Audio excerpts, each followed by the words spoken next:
Good afternoon, everyone. I'm Sukhendu Das, speaking on behalf of Center for Research in Post-Humanities, Bankura University. It's my pleasure and an honor to introduce our speaker today, Professor Christopher Norris. Professor Norris does not need any formal introduction. He himself is an institution. He is a globally celebrated British philosopher and highly esteemed literary critic. His books on Derrida and deconstruction have shaped my understanding of both. I'm an admirer and avid reader of his books. Professor Norris is Emeritus Professor at Cardiff University. He has taught at many universities around the world. He has written more than 30 books on aspects of philosophy and literary theory, among them The Deconstructive Turn, The Truth About Postmodernism, Spinoza, and The Origins of Modern Critical Theory, Quantum Theory and the Flight from Realism, Philosophy of Language and the Challenge to Scientific Realism, On Truth and Meaning, Fiction, Philosophy and Literary Theory, Badiou's Being an Event, A Reader's Guide, and most recently, Rethinking the Cogito, Naturalism, Rationalism, and the Venture of Thought. More recently, he has turned to creative writing and poetry in various genres, including that of philosophical verse. His collections to date include The Cardinal's Dog, For the Temptress Fugitives, The Winnowing Fan, The Matter of Rhyme, A Partial Truth, Socrates at Verse, Hedgehog's Verse Reflections after Derrida, Damaged Life, Poems after Adorno's Minima Moralia, As Knowing Goes, and after Rilke, renderings, parodies, rejoinders, and animadversions. On the political side, he has written two volumes of verse, satires, and polemics, The Trouble with Monsters and The Folded Lie. I have read many of his poems with much pleasure, and I am sure many of you will find his poems interesting. Now he will be speaking on post-humanism and deconstruction. I would humbly request Professor Norris to speak on this area. Professor Norris, the whole platform is all yours. Okay, thank you very much. Yeah, right. I thought it might be useful to go back in time a bit and to look at some of these current issues, these very urgent issues, which I suppose are quite usefully summarized under the general term of post-humanism. Post-humanism, I take it, is partly an outlook, partly a philosophy, partly a condition. Ism words always have that ambiguity about them. So it's a phase we're moving through, possibly a final catastrophic phase we're moving through. It's certainly not merely an intellectual fashion. It's something that answers to this very urgent sense of the end times. You know, this is perhaps the first time in human history that it has been rational to say that we may be witnessing the end of civilization, the end of humanity, when it hasn't been simply a kind of religious revelation or a sign of paranoia. Now it is irrational not to believe that we are threatened with some very dreadful and possibly catastrophic and final event. So I want to look at this, but what I want to do really is go back to my theme, deconstruction and post-humanism, and look at some of the anticipations, the premonitions, if you like, the first stages of emergence of this whole idea of being post, a whole number of things, post-human, post-structuralist, postmodernist. One of the things that's often said is that that the post label needs to be, the post prefix needs to be examined. Does it mean coming after in a kind of successive, consecutive way?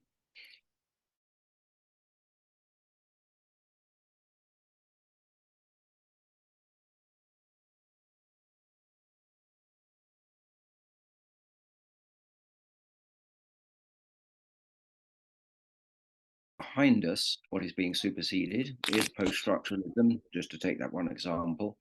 Does it mark a decisive break with structuralism? In other words, is it making the claim of a great leap forward of some kind, or does it denote a certain following on, a relationship of dependence or reliance? In the case of post-humanism, there are, of course, different ways of understanding it, its relationship to humanism. But the question is this premature? What I want to look at is the moment about 30 years ago, I suppose, a bit more than 30 years ago, let's say from the late 1960s on, when the foundations were felt to be shaking. I have personal memories of this. I go back quite a long time. I started reading Derrida's work, for instance, reading structuralists and post-structuralists. My first encounter with structuralism was through Derrida's text, Structure, Sign and Play, which was an extremely influential, very dramatic, very sudden eruption of new ideas. New to me, that is. I mean, I had a very traditional university education in English literature. I went along to a postgraduate seminar with Frank Kermode, who was a very influential, very important figure in introducing new French ideas. And one of the essays we read was Derrida's Structure, Sign and Play in the Human Sciences. And at the time, I was mystified and baffled by this extraordinary barrage of new ideas and new names.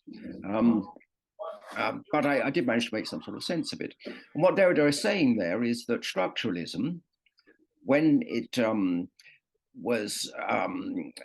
entered its earliest phases, its wider reception history, was a seismic event. It was a dramatic, hitherto unprecedented, earth-shaking, dramatic intervention. There's quite a lot of noise in the background. I don't know where it's coming from. That's better, I think. That it erupted on the scene of the human sciences and affected a radical transformation across the whole range of humanistic disciplines. Derrida gave this paper at a conference at Johns Hopkins University in 1967, and the conference had been called to introduce structuralist ideas deriving from Saussurian linguistics, to thinkers in psychoanalysis, in classical studies, in literary criticism, literary theory, hermeneutics. There's a lot of noise there. I think someone has left their microphone switched on. Never mind, I'll try to keep going. And they were all assembled there, and Derrida was the last person to give a paper. And that was because he was very much a junior member of the faculty there. He was scarcely known. He'd done a lot of specialist work on Husserl, but he was there to talk about the confluence of ideas coming from structuralist readings in fields of psychoanalysis and hermeneutics, phenomenology. He was very widely read for a young man.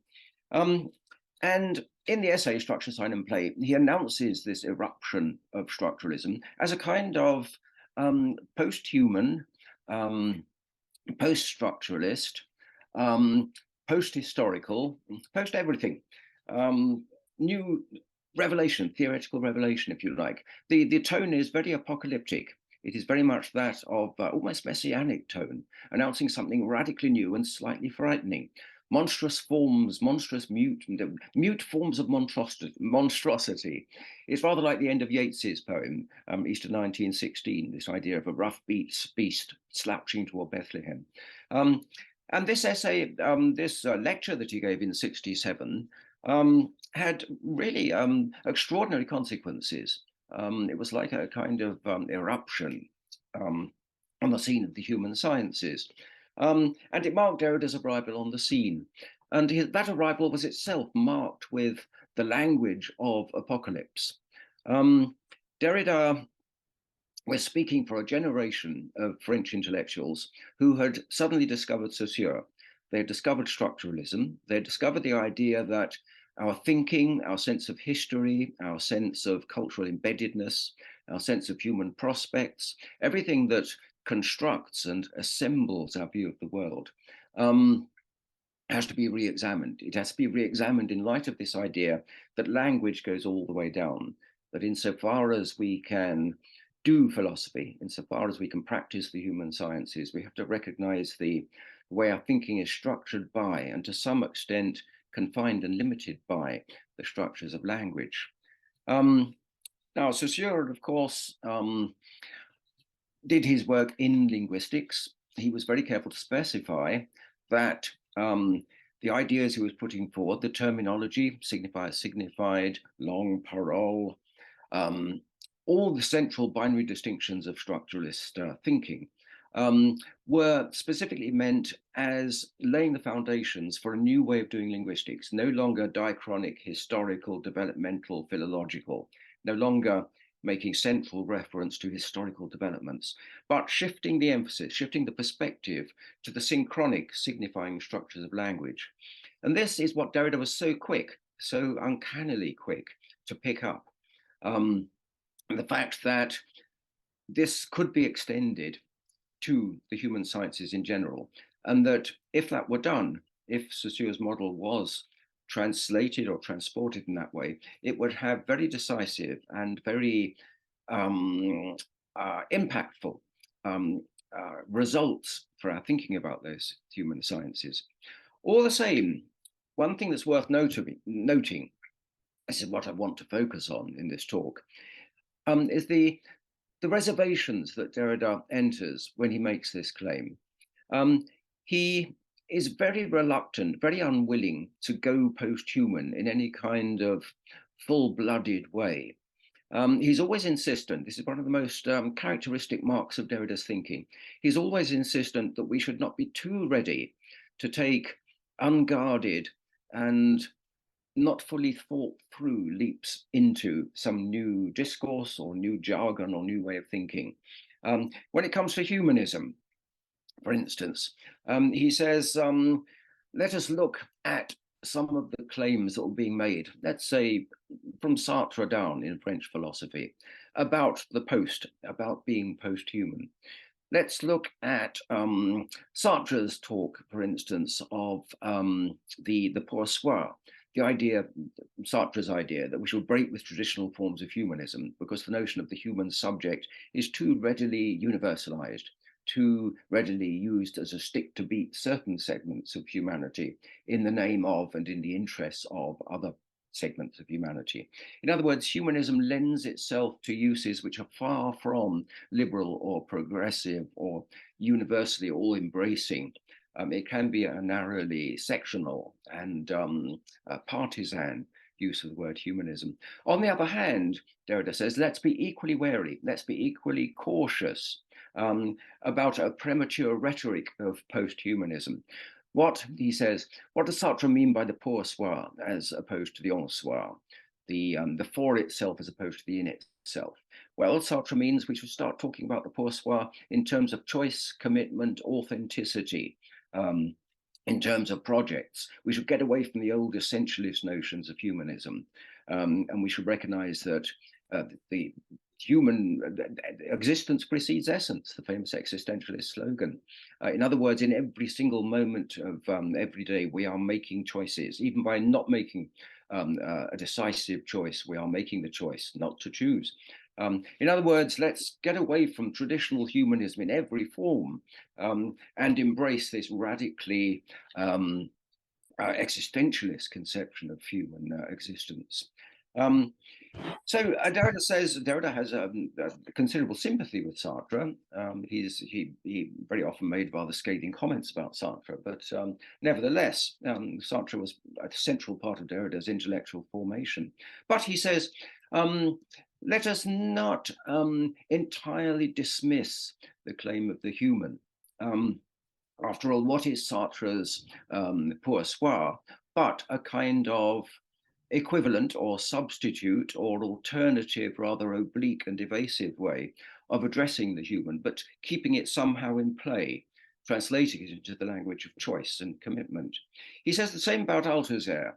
And Derrida's relationship to Althusserian Marxism is one of the most complex and most elusive chapters of development in Derrida's thinking, early and late. He says he looks at Althusser's anti-humanism, theoretical anti-humanism, and one of his quarrels, I suppose, with Althusser, and of course, Parisian intellectual life is full of rivalries, quarrels, and struggles for mastery, I suppose. But one way in which Derrida distances himself from Althusser is to register this doubt, this suspicion, this uneasy feeling around the readiness of some intellectuals at that time to go anti-humanist in a kind of sort of fully committed way. So Althusser's conception of theoretical practice, Althusser's reading of Marx, Althusser's claim that Marx only becomes truly Marxist at that radical point, whether you date it back to the Grundrisse or to Das Kapital. Nevertheless, the point at which he discovers the terminology and the conceptual apparatus for a decisively post-humanist, anti-humanist conception of theoretical practice. And the theoretical practice would be the investigation and the correlation and conjunction of various items of Marxist vocabulary, analytic vocabulary, in the name of a post-human conception of Marxist theoretical practice. Derrida has doubts about that, and the reason for the doubts, the reason is that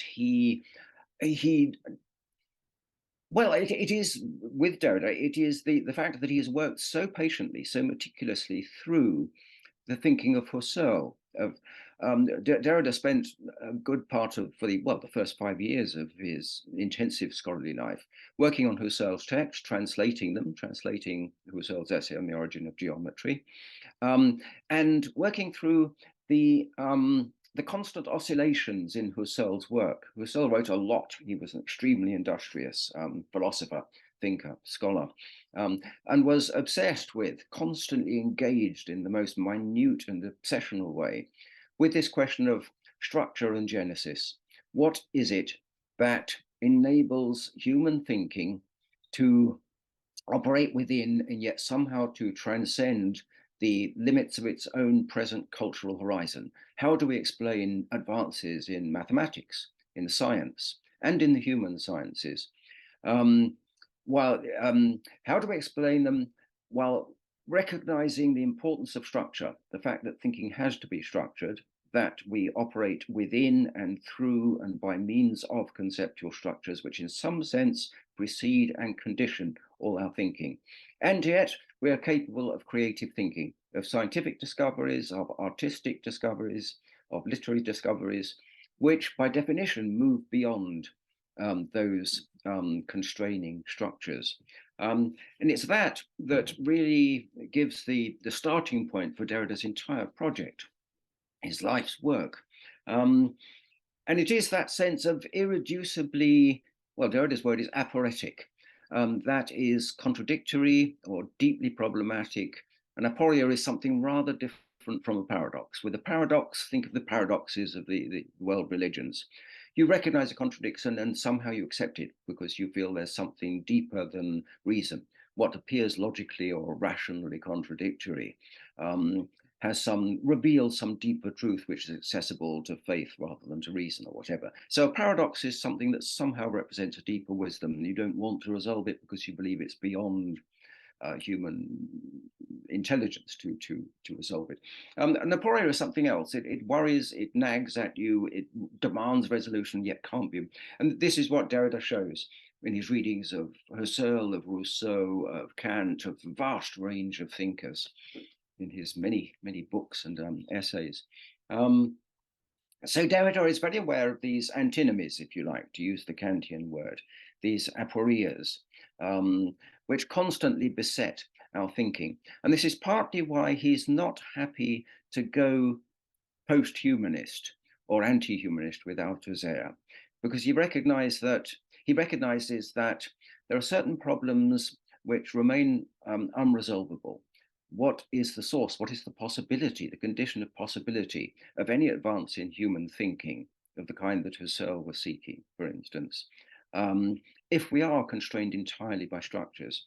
And I think what happens in Derrida's thinking after that, and in the thinking of many other thinkers influenced by Derrida, is the constant insistence that we not underestimate the difficulties in the way of any thinking that is going to be fully post-humanist, that it's going to make good on its promise of getting us out from under the entire burden of, whether you call it Western metaphysics or humanism, is in a sense not so important. It's just this sense you get with some kinds of premature post-thinking that we can simply have done with a large array of complications and paradoxes and the conceptual difficulties and blind points, aporias in Derrida's word, and leap beyond them in a single act of thought.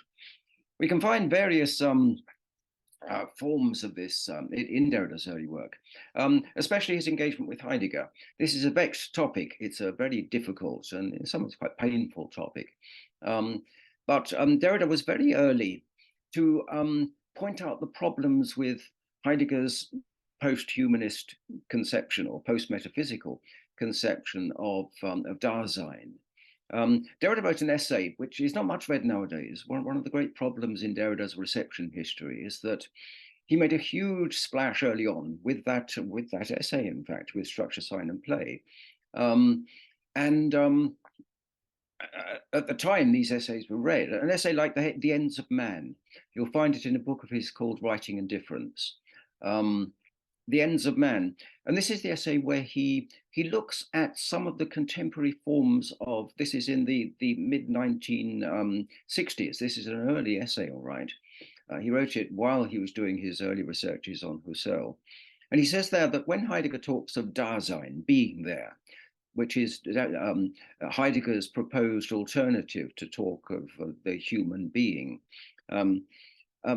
what he's doing with that word Dasein is essentially giving us a synonym, not a synonym exactly, but an equivalent, a kind of functional equivalent, a substitute term, which can effectively be inserted into discourse in order to prevent falling back on humanistic terminology. And Derrida says, if you look at the crucial occurrences of the word Dasein in Heidegger's writings, early and late, but principally in Being and Time, you will find that they are doing the same work that the word human would do, or human being. In other words, it's a gestural thing. Heidegger is avoiding committing himself to what he sees as the history of Western metaphysics, which is embodied in that notion of the human, which carries along with it a whole body of other concepts and assumptions and implicit value commitments. But really, he's not escaping from humanist discourse. And Derrida's point is that this is not some kind of subterfuge on Heidegger's part, or a weakness, or a failure to think through the implications of his own thinking. Derrida is saying we can't do without that residual sense of, well, call it humanity if you want to. I mean, Derrida fully follows one aspect, at least, of Sartre's thinking, and to that extent of Heidegger's too, which is to say we have to question those facile, apparently all-embracing, but in fact very often deeply partisan and to that extent self-ignorant uses of the word human. We have to follow Sartre in exercising the ultimate, the greatest possible vigilance over those uses, because they can be so partial, restricted, partisan. So Derrida early on was very alert, very alive to the dangers of a premature claim to leap beyond the concepts and categories of humanist discourse. And I think a lot of his early thinking and his later thinking turns on this question of the residual presence of the human. For instance, he has an essay called Force and Signification. It's in that same book. I would strongly recommend anyone who wants to turn back to the early Derrida to find out the sources and the complications of his later thinking should look at that book, Writing and Difference, collection of essays rather than a book, really, just assembled into a book. An essay called Force and Signification. And it's quite fascinating. It really tells us a lot about Derrida's attitude toward the emergent discourse of post-humanism. It's actually a long article, like most of Derrida's. It's really an extended book review of a number of books about literary criticism, about the newly emergent school of phenomenological criticism that was much practiced and talked about in continental Europe at the time, not so much in the English-speaking countries. But phenomenological criticism is criticism of consciousness. It's the idea that to understand a book, to read it intelligently, is to respond to the author's minutest shades and nuances of feeling, of emotion, of expression. And that word expression is very, very important to Derrida at this stage. And Derrida says, we can look at phenomenological criticism and say it's immensely responsive to individual authors' feelings, to the way they understand time, for instance, the way that time is treated in Proust or in Virginia Woolf, or in a lot of modern and postmodern fiction. Time, the expressive modality of time, the way that authors can convey the experience of time in a very intimate and very nuanced and communicative way. And he says that this is a very good way of reading, all right, but what it ignores is the structural element of literature. And Derrida at this point is fascinated by phenomenology and its possibilities, and fascinated by structuralism and its possibilities. And force and signification, the title gives you a clue to what it's all about. On the one hand, there's the expressive force of literature, of poetry especially, what gives it a sense of a rich and complex lived experience behind it. Really quite a traditional way of thinking about, well, at least after Romanticism, a traditional way of thinking about literature. But at the same time, he says modern structuralism, in the wake of Saussure, has given us this wonderfully resourceful and powerful and insightful way of thinking about the structures of language, the structures of fictional language and poetic, but especially poetic language. In Saussure, but especially in Roman Jakobson, in the Czech linguist, also literary critic, Roman Jakobson, this minute analysis of linguistic structures. So if you're looking at a poem, not just the rhyme scheme, not just the obvious structure of rhymes and stanza forms and so forth, but all the internal articulations, oppositions, inversions, grammatical inversions, semantics, complex semantics, ambiguities, ironies, all these structures. He says, if you look at a Jakobson essay on a Yeats poem or a Pushkin poem or a Czech poem, Jakobson was Czech-speaking, and you have this extraordinary thing. He can spend 40 pages analyzing the linguistic structures of Shakespeare's sonnet, a 14-line poem. And Derrida says this is hugely impressive. But he says, and this is, I'll just read you a part of this. This is a book of poems I wrote about Derrida. It's called Hedgehogs because he wrote an essay called Hedgehog. He says poems like I'll explain that later on. But he has this very interesting essay. He says structuralism is powerful. It is the most powerful way we have of analyzing the parts of a poem and seeing how they relate to each other. But it gives the impression, let me read you this passage from his essay, Force and Signification. If it recedes one day, leaving behind its works and signs on the shores of our civilization, the structuralist invasion might become a question for the historian of ideas, or perhaps even an object. But the historian would be deceived if he came to this pass. By the very act of considering the structuralist invasion as an object, he would forget its meaning and would forget that what is at stake, first of all, is an adventure. And then an even more striking passage, rather a beautiful passage, actually. He says, the relief and design of structures appears more clearly when content, which is the living energy, is neutralized. Somewhat like the architecture of an uninhabited or deserted city, reduced to its skeleton by some catastrophe of nature or art. A city no longer inhabited, not simply left behind, but haunted by meaning and culture. I won't read you the poem now. That's a quote from the essay.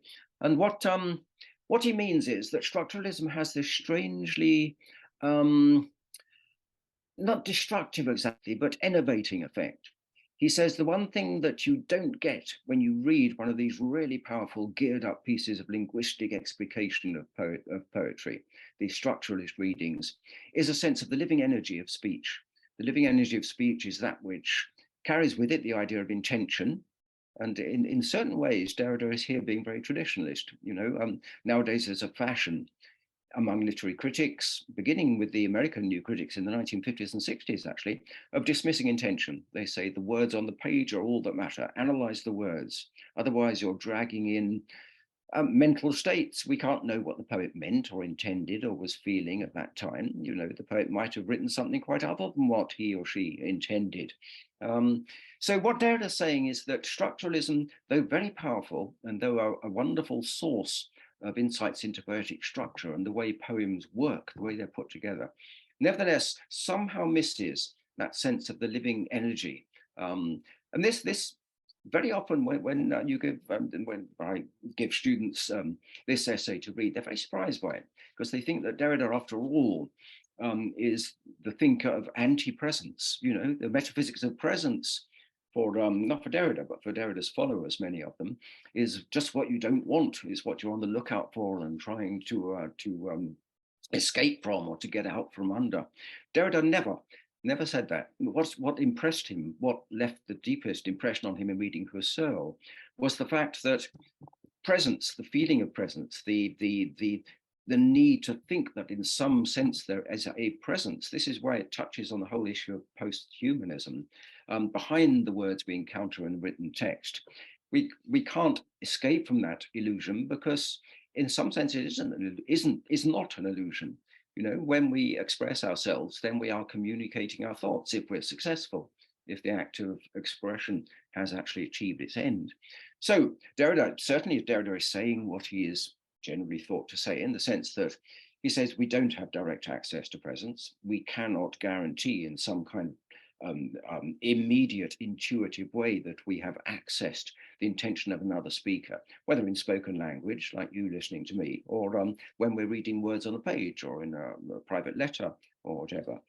But this is one of the great and salutary and very necessary things to remember about Derrida, that he was not one to make premature, sort of over the top, direct commitments to any of his radical theses. He was always willing to examine the way in which they could run into problems or aporias or meet with resistance at a certain point. And it was Husserl, it was his reading of Husserl, the phenomenologist, the phenomenological philosopher, who taught him that.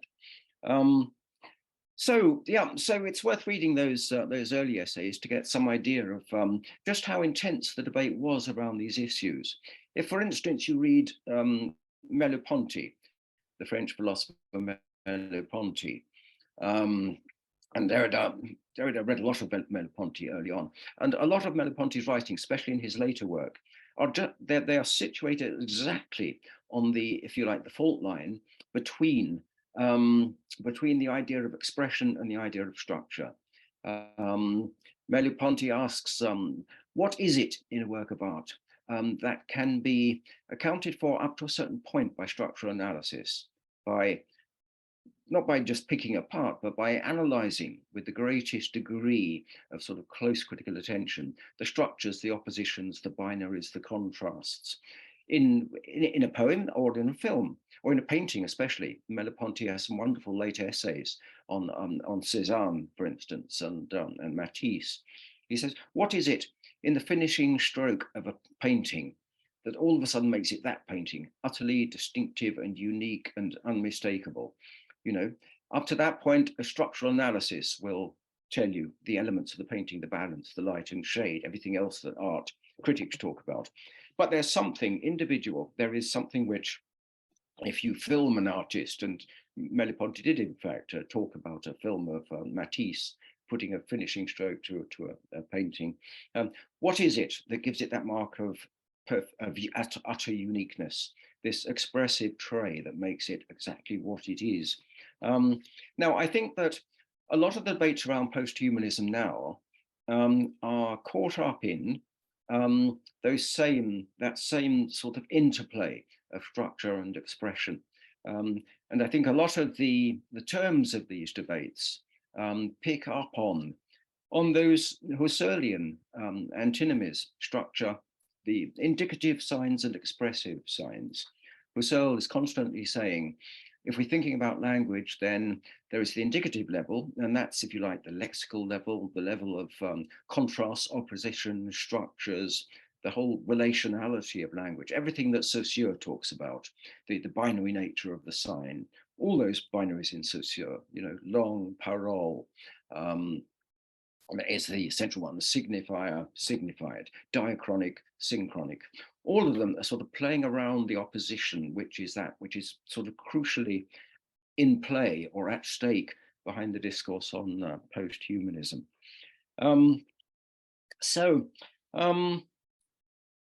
Yeah, you find this constantly in post-structuralist writing. It's there in a very striking way, for instance, in the writing of Roland Barthes. Now, anyone who's read Roland Barthes, especially in the French, but he's been very lucky with his translators, so something of his own style comes across, will know that on the one hand, Barthes as a theorist is saying, forget about the author, forget about all those traditional humanist ideas like style, like expressive uniqueness, like genius, like authorial intention. Those were just ways of limiting the freedom of the reader. This was all, I mean, when I was teaching literature years ago, these were very radical ideas, and they were fiercely opposed by some, mostly older members of faculty. You know, the idea of the death of the author, and Barthes' famous paradoxical saying, the birth of the reader is at the expense of the death of the author. It's the idea that only if we relativize, you know, we don't dismiss the author function, but we relativize it, rather in Foucault's way. The author function has differed, you know, in medieval times. The author, the whole idea of originality and of creative inspiration, of texts that are individual expressions of the author's subjectivity, was just not known. What was valued was the beauty of the writing, if anything, the transcription, the calligraphy. So the author function has shifted a lot. But Barthes is pushing it to an extreme, as he often does, and he's saying, forget about the author. The author's intentions don't matter in the least. So Barthes' ideal of writing, you would think, would be a kind of flat, relatively anonymous writing that didn't in any way signal the presence of a distinctive creative slant on things. But of course, the very reverse is true. Read a sentence of Barthes and you know, it's utterly distinctive. You wouldn't mistake it for anything else. Let's see, can you hear me, by the way? There's someone is trying to ring me here. Anyway, doesn't matter. I thought perhaps the sound system broken down. Anyway, I think it should be okay. Yeah. Yeah, so Barthes' writing is utterly distinctive. You wouldn't mistake it for anyone else. And the more he insists on the authorless nature of his writing, the more you realize it is simply untrue. The same, of course, is true of Derrida. Derrida is often taken to say that writing is not a matter of self-expression, that that it is a kind of impersonal activity. But again, with Derrida, you encounter a sentence of Derrida, and it's very, very recognizable. Quite difficult to say just what makes it recognizable. So these again, they are prefigurings, they're anticipations, they're pre-echoes, if you like, of all the issues that come up around post-humanism. Now, of course, there are much larger issues at stake in post-humanism. We heard yesterday about just how dire the human situation is now, and just how urgent it is that something be done about it. The more pessimistic estimates say that it's too late for anything to be done about it. And there are sort of huge threats and urgencies here, which might make it seem rather trivial and evasive for me to be talking about minute differences of theoretical approach in the humanities, or the post-humanities, if you like. But I think it's important to get some sense of the background and of the philosophical issues. here, just to understand how some of these debates are structured.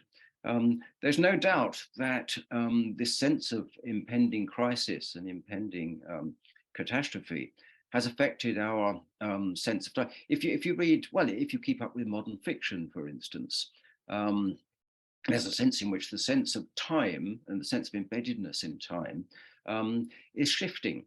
A lot of writing that is written on the minute, novel sequences which have to do with how we felt in the 1980s and the 90s and perhaps the early and later 1990s, and how perceptions have shifted. So a kind of fiction that is partly mixed with reportage on various world events, catastrophes, near catastrophes. This sense of the need to be sort of up to date and aware of the way things are changing and not falling behind in sort of keeping up with the environmental state of things. It's a sense, it's a change in us, well, to use a phrase of Frank Kermode, the literary critic and theorist, and very important and highly intelligent, insightful writer, Frank Kermode. His book, The Sense of an Ending, where he talks a lot about earlier catastrophists, if you like, I mean, religious cults and the end of the world doomsayers and prophecies of doom. And he says that this is a recurrent thing, and that the most remarkable thing about it psychologically and culturally is that there have always been sects of people who believe that catastrophe is nigh, and they perhaps go up a mountain, or they announce the end of the world and they go into a retreat. And when it doesn't happen, they're very resilient. They don't admit defeat and say we were just wrong. They say, oh, we got the sums wrong. We did the calculations wrongly. We looked at these prefigurings in the Old Testament or some other holy book, and we mistook their import and mistook the calculations. And then they announce another apocalypse and so forth. But as Kermode says, this goes along with a kind, has always gone along to date, with a sense that there are background norms in our experience of time, our sense of an ending, our sense of beginnings, middles, and ends, as Aristotle says of a tragic drama. Against this background of normative assumptions about time, where life goes on its way in a sort of placid, fairly confident way, we have moments of disruption and of fear and wars and catastrophes. And God knows we have enough catastrophes. So we accommodate these unusual happenings and premonitions into a much wider sense of the continuity of time. But that is different now. It is changing in ways that were described by the speaker yesterday. And now this is everywhere in Derrida's work. He is fascinated with notions of apocalypse. He's not simply playing with them or using them to sort of be melodramatic or to stimulate interest. What he's doing is again providing a larger prehistory for them. He has a fascinating essay called "Of an Apocalyptic Tone," recently adopted in philosophy. And he goes back there. He's wonderful at doing this. He will suddenly go back to a relatively obscure episode in the history of thought and find it full of interesting figurings, prefigurations of current theoretical debates. In this case, he goes back to Kant. Kant's always been very, very important for Derrida, all sorts of aspects of Kant's philosophy.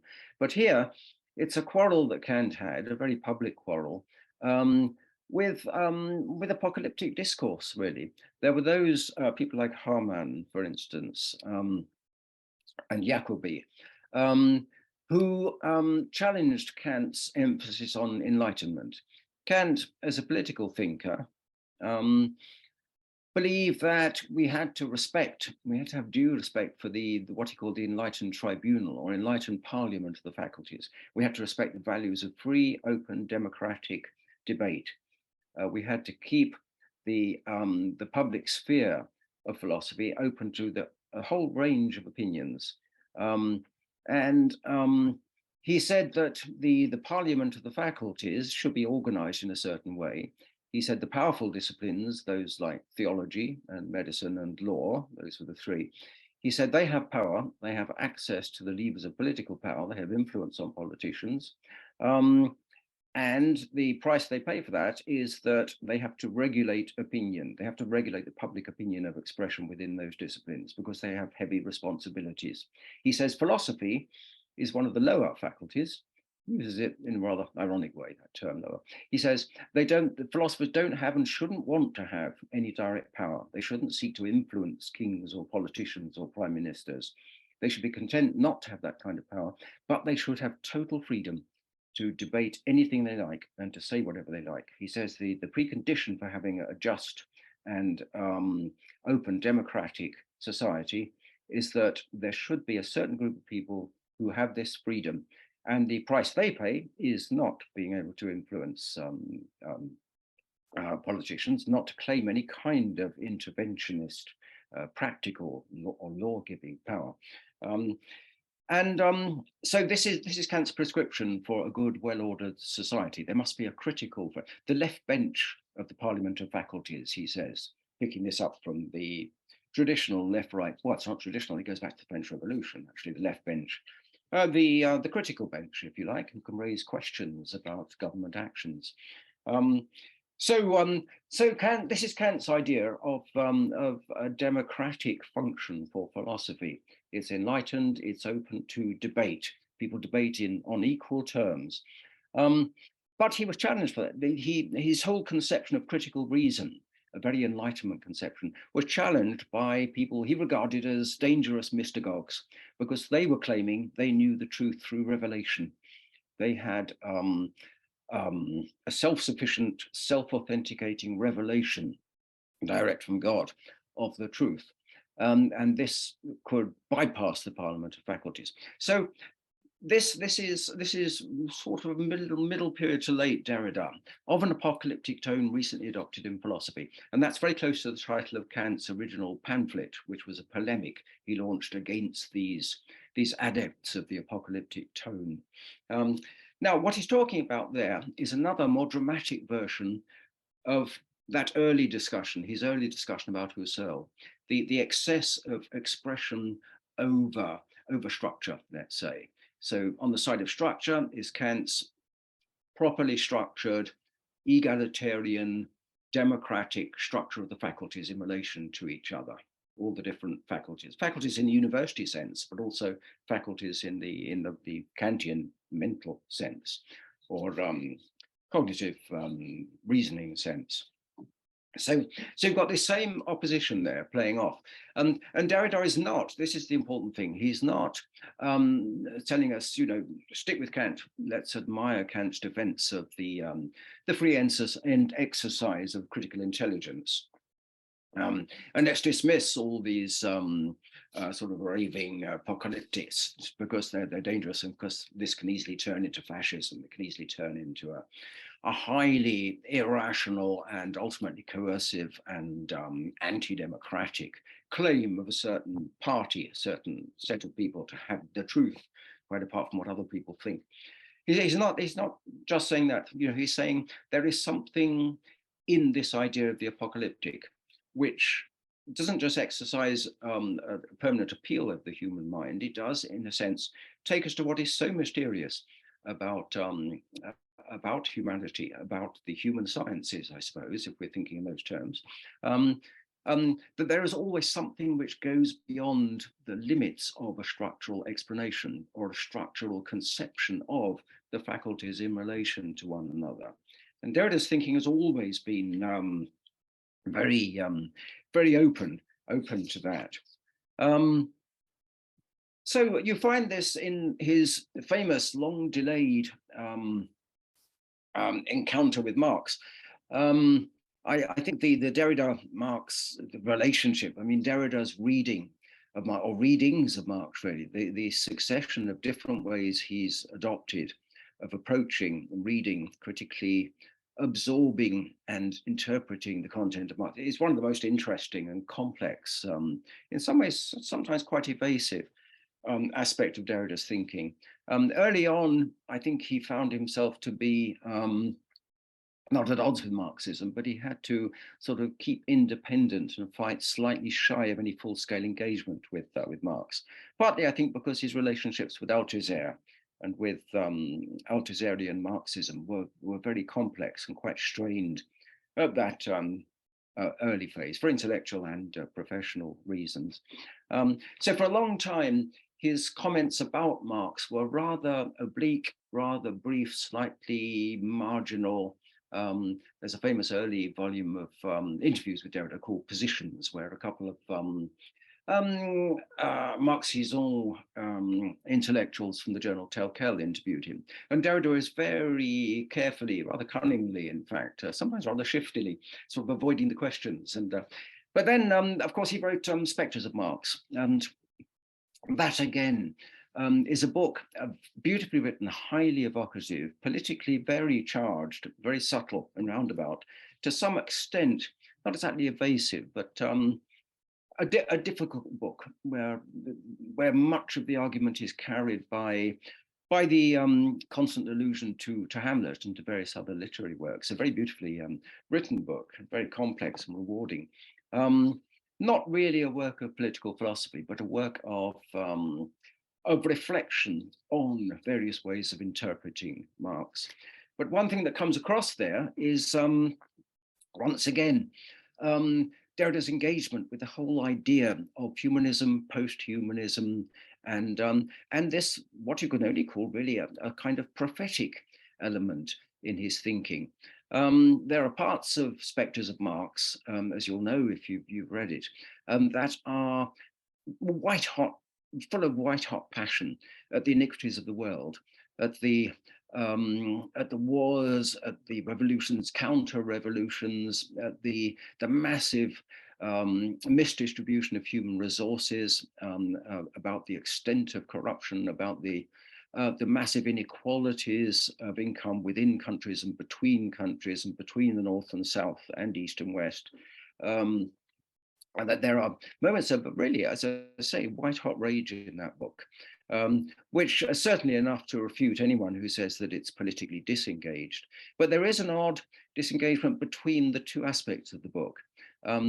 The passages of denunciation, of almost Old Testament style denunciation, really fierce, passionate, prophetic rage, and the passages of very oblique, very subtle writing, the passages that go in via Hamlet, by the time is out of joint, for instance, the whole idea of haunting, you know, the way that echoing the Communist Manifesto of Marx and Engels, you know, that a spectre is haunting the powers of Europe.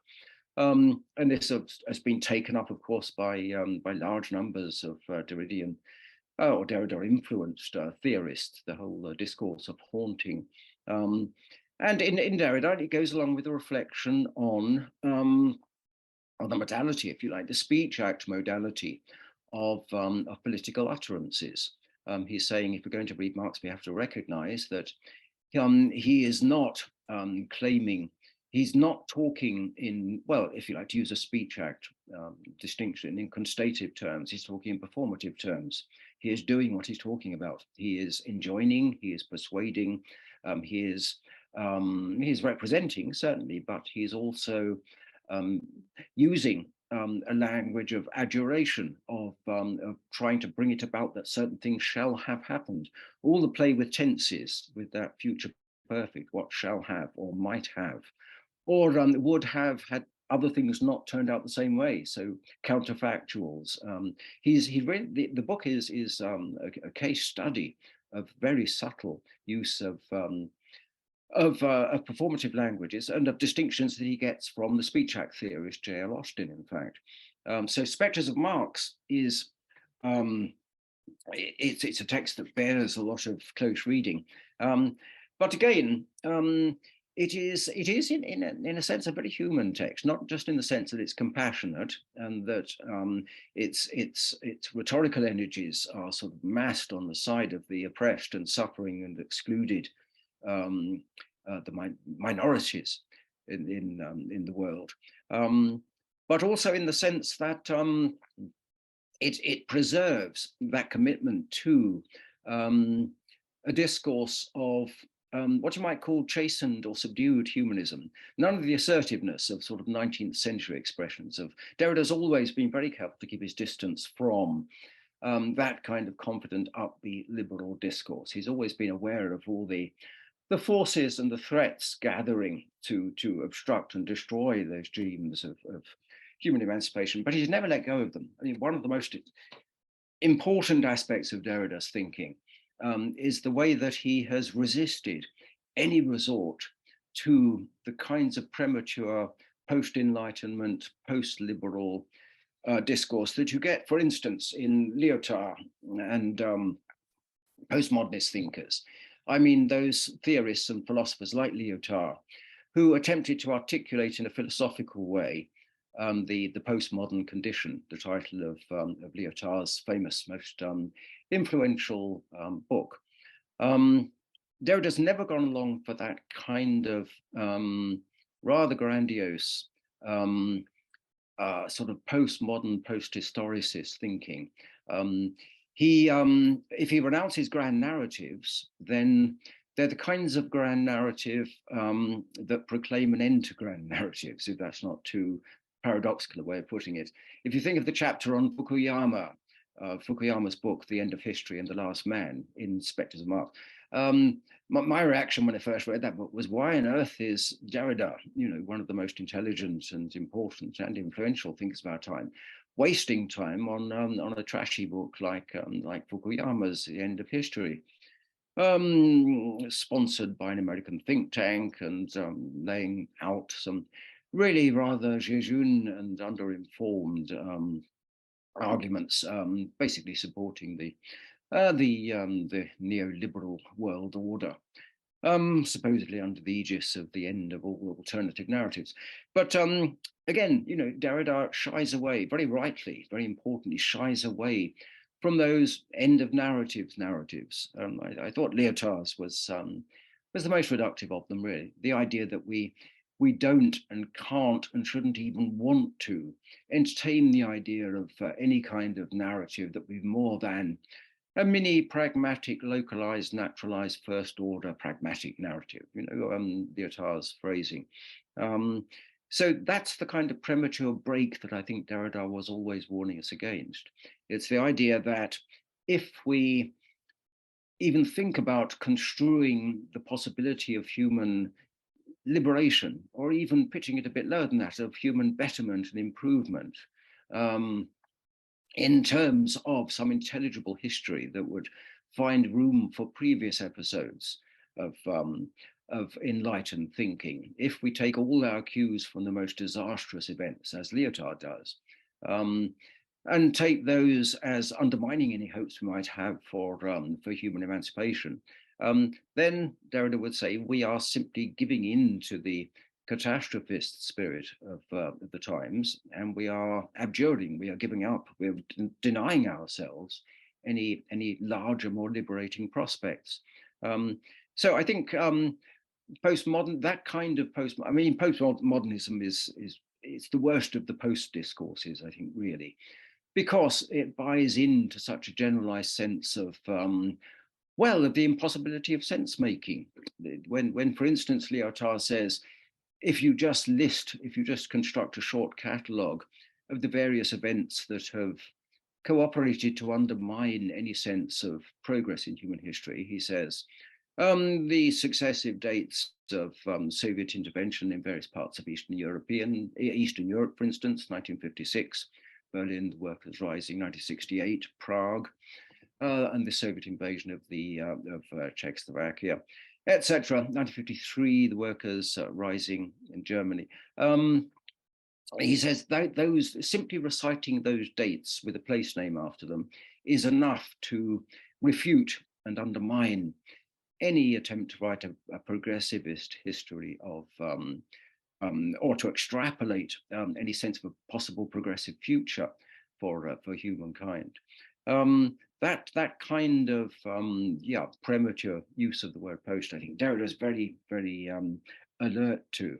But it goes along with his sense of preserving some sense of the human, and using it, a critical sense of the human and what might exceed the range of structural explanations as a kind, not a bulwark exactly, but as some kind of provisional defense against some of the genuinely anti-humanist discourses around. You find it, for instance, in Derrida's engagement with Levinas.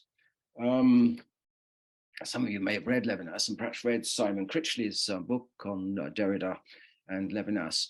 Again, if we go back to the early Derrida, go back to the kinds of thing he was writing in the mid to late 1950s, in the very earliest stages of his publishing lifetime, then you find him engaging very respectfully and very seriously with Levinas's writing,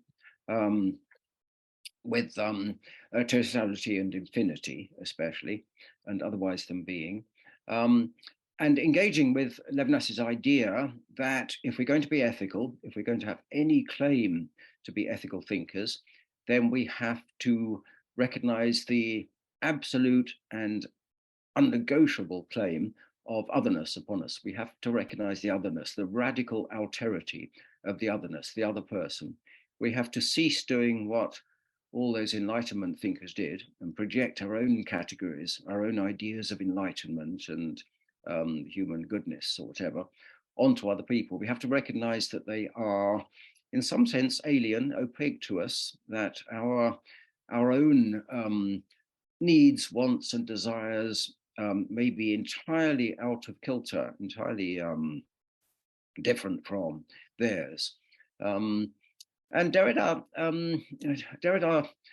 writes in this very long essay that in some sense this will be the end of ethics, that we have to conserve some sense of the other person as an alter ego, which is a very traditional way of thinking about the other.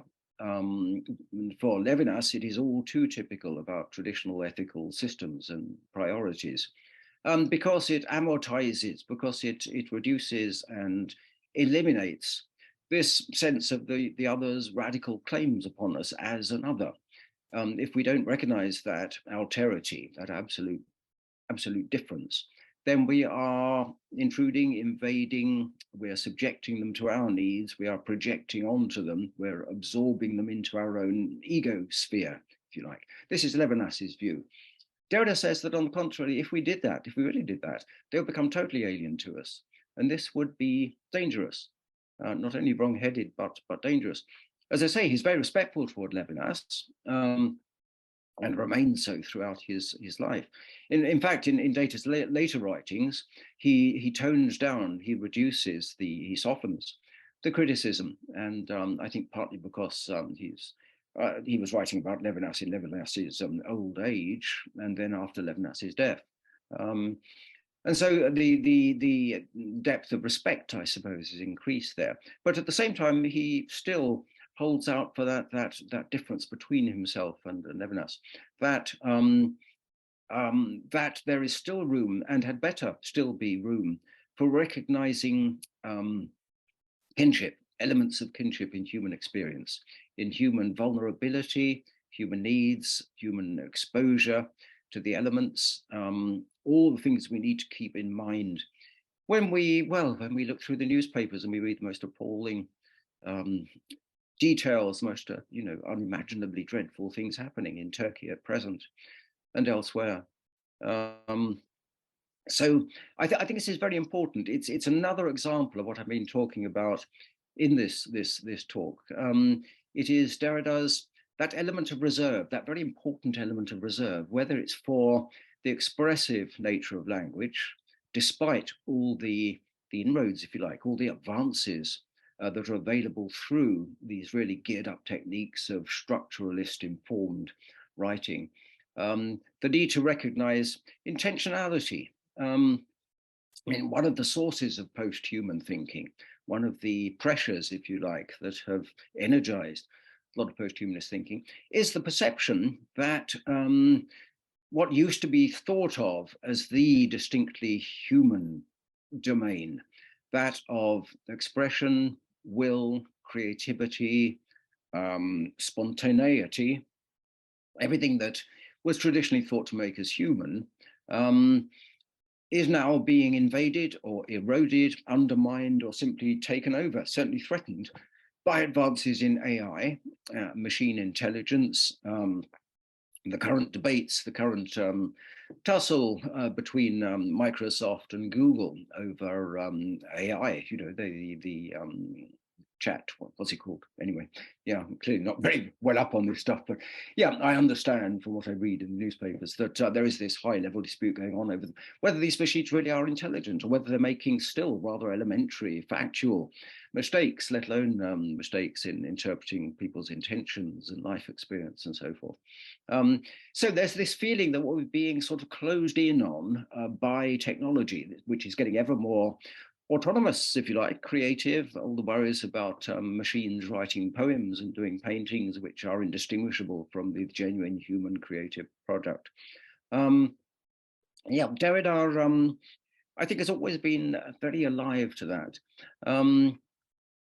And where, in this case, the residual element of humanness, I suppose, comes down to intentionality. It certainly does for Husserl. Husserl sees himself as taking up, extending, and refining ancient debates that certainly go back to the medieval period, scholastic debates about intention, the idea that what is distinctively human about us is the aboutness of human experience. When you read analytic philosophers on the whole idea, what's it like to, they would say what machines can never achieve is the sense human beings have all the time that their thoughts are about something. They have an object, an intentional object. What makes us conscious of things, objects or other people or words, the meaning of, is precisely intentionality. And in these debates about machines and artificial intelligence, you find essentially they turn on intentions. For instance, there are some philosophers like John Searle and Jerry Fodor who would argue that no matter how intelligent a computer becomes, no matter how complex, no matter how massive the parallel processing and so forth, still it will be the intentions that are programmed into the machine by human beings. Human beings are the source of intentionality, of this aboutness relationship, which in the end is something which can only be imitated or perhaps emulated by machines, but still the source of it and the ultimate act of judgment as to whether it exists in a machine will be exercised by human beings. Now, I find it interesting, this argument. I think anyone who claims, like John Searle, or for that matter, Fodor, to have an a priori argument against the possibility of machine intelligence in what we would recognize as the full sense of the term, is on a sticky wicket. I think that a priori arguments just don't work there, because there's no reason why a silicon-based machine could not ultimately, if sufficiently complex and sufficiently well programmed, emulate the human mind or be something fully equivalent to a human mind. It seems a priori arguments don't carry you very far. Nevertheless, I can see the force of that argument. There is something peculiarly elusive and yet omnipresent, ubiquitous in human experience, which answers pretty well to the idea of intention. So again, fashionable talk about the end of intention, or the idea that intentionality is too mysterious to really exist, that it must be just some kind of illusion that human beings have simply to make themselves special and feel special to themselves, is I forget where that sentence started, actually. Anyway, you get where I'm going. So the whole debate about the extended mind, I think, picks up on a lot of these issues, these problems. I mean, the debate that's carried on by people like Andy Clark and David Chalmers about whether or not machines could ever think or could ever be conscious. Of course, they can think, they can operate cognitively or quasi-cognitively and do calculations, but whether they can be conscious, whether they can be intentional networks is the crucial thing. The final thing I want to talk about would be Derrida on the animal. I think this animal that therefore I am is an extremely important as well as a very beautiful book. And I think it picks up on and definitely advances and refines this whole feeling that nowadays we have to change, radically change. As Travis Holliday was saying yesterday, our view of and our relationship with animals. Derrida's book is, I think, one of the most eloquent things I've read, in fact, on this this need. And one of the things it's saying is that philosophers have traditionally been among the least responsive of thinkers when it comes to our dealings with animals.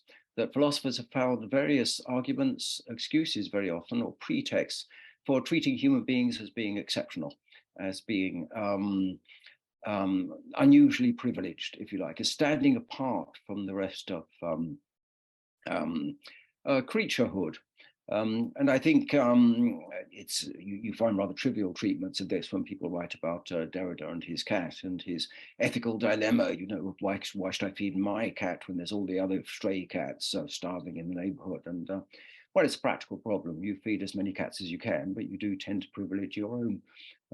Nevertheless, I mean, that's a sideshow, really. What Derrida is saying is that you just look at the history of philosophy from the ancients down. What you find is a persistent pattern of exclusionary, strongly preferentialist, highly partisan arguments for regarding animals, as well as Heidegger says, you know, being poor in world. Heidegger says there are stones which don't have a world at all, and there are animals who are poor in their Weltarm, they are poor in world, and then human beings who have a world. And as Travis was saying yesterday, we now have from ethnographers, from ethologists rather, we have vast amounts of evidence from cognitive scientists, from students of animal behavior, from all quarters, of the extraordinary range of different kinds of intelligence that that animals have. But there is also he makes another important, again, a counterbalancing point when he says that we have to recognize that it is for us as human beings, with our sense modalities, with our cognitive aptitudes, with our range of sensory experience, to get our heads round the fact that we share this world with other animals, recognizing the diversity of their cognitive systems and means of communication and so forth. But very much as in his early essay on Levinas and on Husserl all those years ago, this insistence that we have to treat animals as not exactly as alter egos, we have to recognize them as creatures with their own systems, with which, if you like, or with whom we can engage across the species differences, trying as far as possible to surmount those differences and communicate despite different sense modalities. So the respect for otherness is absolutely imperative, but not radical otherness if you push that as far as Levinas would push it, because that gets us really back into the position of those earlier thinkers who were really quite desperate to maintain, to sustain the difference of human beings, the superiority of human beings. One of the odd things about this animal, which therefore I am, that animal, which therefore I am, the Derrida book, is that the philosopher who comes out best in many ways is Jeremy Bentham, who said, when talking about animals, do not ask, can they think or can they talk, but can they suffer or do they suffer? And Derrida says that is the clearest, the most unambiguous statement you'll get from a philosopher, because philosophers, notoriously Descartes, have had an investment. They've perceived themselves to have a stake in maintaining the privileged existence or the autonomy or uniqueness of human beings, and their reasons have been partly religious and partly humanistic in the bad old sense. And we have to overcome them, and we have to recognize, and now is the time to begin to recognize it, because we and most other species on the Earth's surface are threatened by extinction. But it's human beings who brought that situation about. Unless you're one of the minority of corrupt politicians who are paid to believe that it's not human beings who brought it about. If you're not one of them, you'll accept we're all in this very leaky, very imperiled boat, along with the rest of the animals, and we have to find some way of doing it. But it's going to be human ingenuity that does it. It's going to be technology, it's going to be benign technology used against the bad or malignant, destructive, lethal technologies. So again, I think it's important to have this critical voice of Derrida's. What I want to do is read a poem here. It's called The Animal. It's from Hedgehogs, this book of poems I've written. This is it in Derrida's voice. It's a verse form I got from William Empson. It's an interesting. It's 4 lines or 3 lines, really. There's a break in the second line. It's got a kind of verse music about it. But I'll read you a passage from Derrida's The Animal, which therefore I am. He says, as with every bottomless gaze, as with the eyes of the other, the gaze called animal offers to my sight the abyssal limit of the human, the inhuman or the ahuman, the ends of man. That is to say, the border crossing from which vantage point man dares to announce himself to himself, thereby calling himself by the name that he believes he gives himself. It's a very paradoxical piece of writing. But you see how Derrida goes there back to that earliest essay of his, The Ends of Man, and evokes it in this very late book of his. So this is the poem. So keen they are to stress the species gap, so keen they are that animals not bear some likeness to themselves across the bar.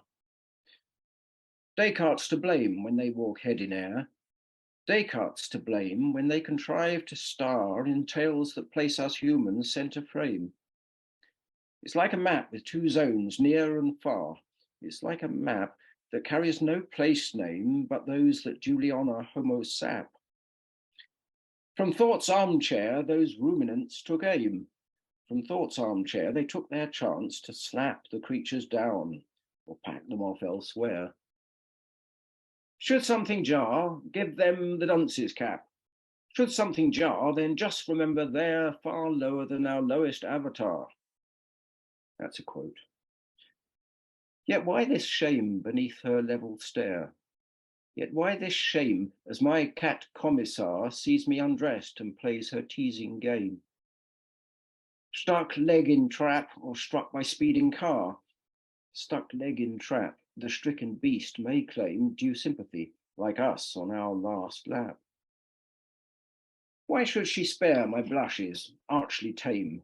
Why should she spare the species handicap I feel, who cast around for bathroom wear? That's about Derrida feeling embarrassed that his cat should see him coming out of the shower. We deem subpar what our genes can't bootstrap. We deem subpar those traits we humans err in thinking primitive or plain bizarre. That's how we came to live so solitaire. That's how we came to count the abattoir no fault of ours or place of evil fame. When kind ties snap, they leave a lasting scar. When kind ties snap, the break will surely maim both sides, though one appear to take the rap. Hurt past repair while all goes on the same. Hurt past repair while some refuse to tap the creature root of interspecies care. Let's not delude ourselves with idle dreams. Let's not delude our waking thought with that old fantasy of shared solicitude. The beasts have their own life world habitat. The beasts have their own life worlds that include just those with conspecific trays to share. Not what it seems that vision wish imbued, not what it seems that extra kindly prayer for creature ties beyond old Adam's schemes. My caveat, false fellowship's a snare. My caveat, don't trust those mythic themes of arc-bred closeness on Mount Ararat. We'll get things skewed by playing hybrid teams. We'll get things skewed if having them to bat restarts some age-old interspecies feud. The contact's rare, nothing to marvel at. The contact's rare and such that change of mood or fear can drive the beast back to its lair. In genes and memes, the Eden strife's renewed. In genes and memes, it bids us somehow square the clashing needs, the variant life regimes.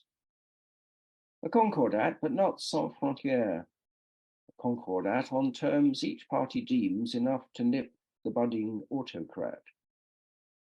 So it's a poem really about, it's written as in Derrida's voice, but it's about the need to strike this balance, I suppose, of recognizing the difference of animals, recognizing their different needs, recognizing with Levinas or warned by Levinas not to project ourselves. And Derrida's quite critical of Levinas's thinking about animals, but at the same time to recognize that we are living on the same earth and that any solution we can find is going to benefit the animals, and that we should be deeply critical of humanity and humanism, in the sense that humanism has been what has, or a certain Promethean conception of human beings and their mission in the world has been what has brought about this catastrophic state of things in which animals have to share. You know, we're about to destroy many more species than human beings, but also recognize that for better or worse, human beings have a certain kind of intelligence and a certain power of acting upon ethically informed reflection on the powers of that intelligence, which may be what will perhaps save us, or at least extend our leasehold of life on Earth. Okay, sorry, I've gone on rather a long time, I think, but thank you for listening.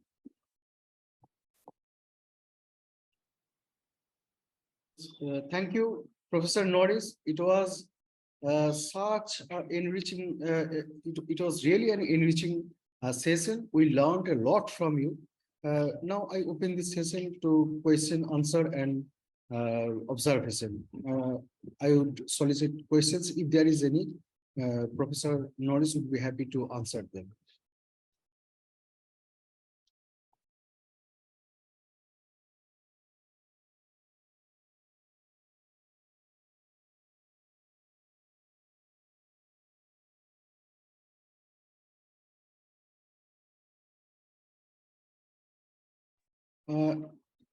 Do you have any question? I'm asking our participants. You can directly ask to Professor Christopher Norris.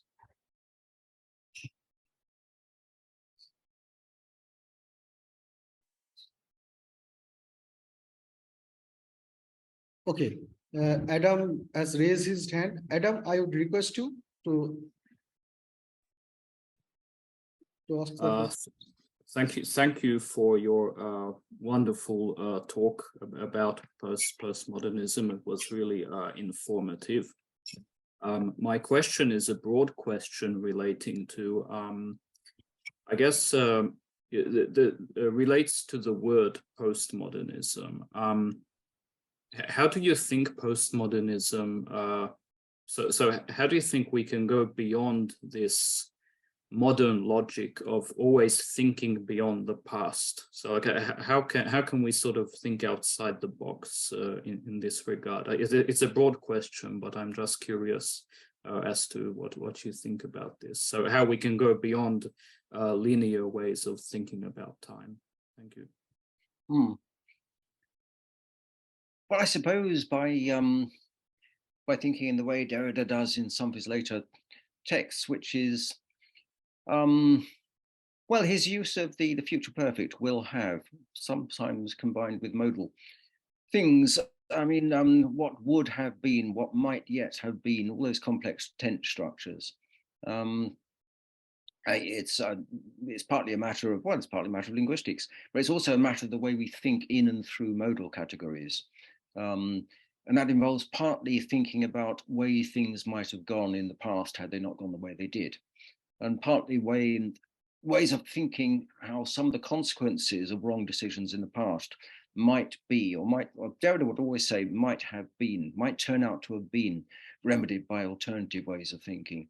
And I think when he writes about species difference, when he writes about animals, when he writes about the relationship between instrumental reason of the kind of very narrowly means end reasoning, that's got us where we are today. If we think of other ways of reasoning, more speculative forms of reasoning, there's so much in Derrida that really comes out of his reading in modal logic. I mean, but almost no one has written about Derrida's use of modal logic, and the fact that he's obviously read a lot of analytic philosophy, which he's using in his work, which is often it's there between the lines, but thinking in terms of possibility and alternative construals of history that would have led us in a different direction and might yet will be able to rethink our basic concepts and categories. So that's an awfully sort of abstruse way of putting it, given the urgency of the current situation. But yeah, it's learning more from what it is, more than a style of thought, I suppose. I mean, I've always been the sort of done too much nagging probably, but trying to get continental readers, continental philosophers, well, let's say Derridians, to read more analytic philosophy and see how much Derrida is influenced by that, and how a lot of his writings about social change, about what is drastically wrong with our present world order and what might put it right, and what might have put it right earlier. And it might not be too late to deploy some of those thought strategies now. So hence the emphasis, what might have seen a rather sort of cautious emphasis on that critical element in Derrida's thinking, which says don't let go of resources which may have been compromised by the way they were put to use. I think he's got a lot in common with the first generation Frankfurt thinkers. He's got very little in common with the second generation thinker like Habermas, who Derrida sees as being simply too unsubtle in his reading of texts, I think. But so they have this long-running misunderstanding, which they healed to some extent at a sort of social level, but not philosophically. But with Adorno, Adorno's diagnosis of what went wrong with the Enlightenment, the sort of progressive narrowing of reason to purely instrumental reason, and the need for a much more critical conception of reason. I think that's there in Derrida too, expressed differently, but the same impulse.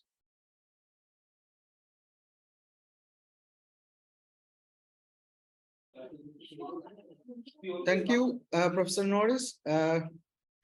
It was really an enriching session again. So with this lecture, I end today's session formally. We'd be very happy to receive you in person in India. So if you have any plan to visit India in near future, please let me know us, and we will receive you at our university. We will host you, and we'll be very happy to have you in our center and in our university. You always have standing invitation. On behalf of me, and also Vice Chancellor has also expressed his desire to meet you someday, if possible, in future. And thank you, Professor Norris. Thank you. Thank you. Thank you. Thank you. Have a nice day. Bye-bye. Thanks. Bye. Bye. Are there any more sessions today, or is that the end of the conference? Yes, sir. One more thing.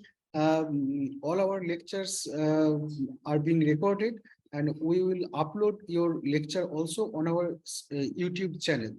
So, and I will forward you the link. So many of our participants have requested that they are very interested to know about this kind of bridging between post-humanism and post-structuralism or deconstruction. How do you bridge this school? They are very much interested.